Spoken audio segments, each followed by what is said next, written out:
So I decided to revisit USA Mission 3 in Command & Conquer Generals because I wanted to complete my original idea of USA 3 Deathless. So my original idea for USA 3 Deathless was to not use the Comanches, but I ended up one-upping that idea. So the rules for this one is we can't build any units, we can't lose any units, I can't attack with any offensive units, and I can't use any general powers. Now, as you can see, I'm doing some goofy stuff with supply center scaffolds, so yes, scaffold abuse is going to be a component of the strategy here. So we've got one Chinook as well.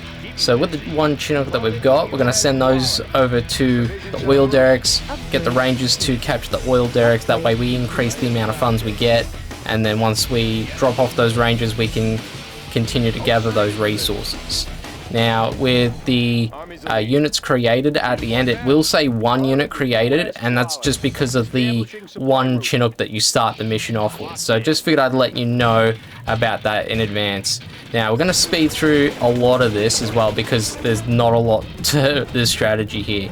With the supply center scaffolds, it has actually prevented the GLA from spawning for the most part. So we will eventually get GLA spawning in, and that will actually mean that our Patriots have a target to fire at. So we're just going to go with a wall of Patriots. I'm still allowed to use base defenses to attack the GLA units. And all I have to do is just continue to build up those Patriots and power plants. And I'm just going to continue to wait on the USA forces to escape with no GLA units to actually chase them down. Not until the very end. So the very end, we actually have the final wave of GLA units. They kind of have to spawn in order for me to clear the mission out. So once they spawn, I've got to destroy all of those guys. That clears the mission, and then that's going to be the end of it. So it's very straightforward with the strategy here.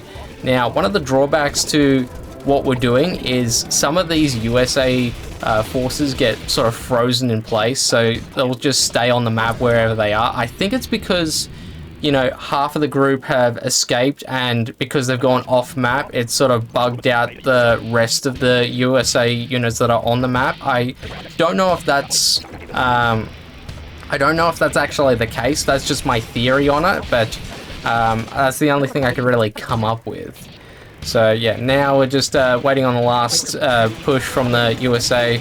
So this is why I ended up doing the speed up. It's because it takes the USA forces so long to actually go from point A to point B, especially because they're going across all of these mountains as well, so taking a slower route.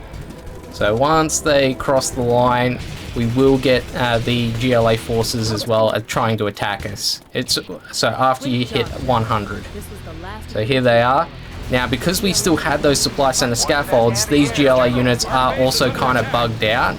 So it's going to be basically one big line of GLA units going from the north right into my Patriots. And that's going to be how we did USA Mission 3, again, Deathless. So if you enjoyed this one, leave a like, comment, subscribe. I do have a playlist if you want to check out any of my other content. Thank you to our members as well. Remember Straighten, Egregious, Jara, and Just Eddie 69. And I'll see you guys in the next one. Bye. You are victorious.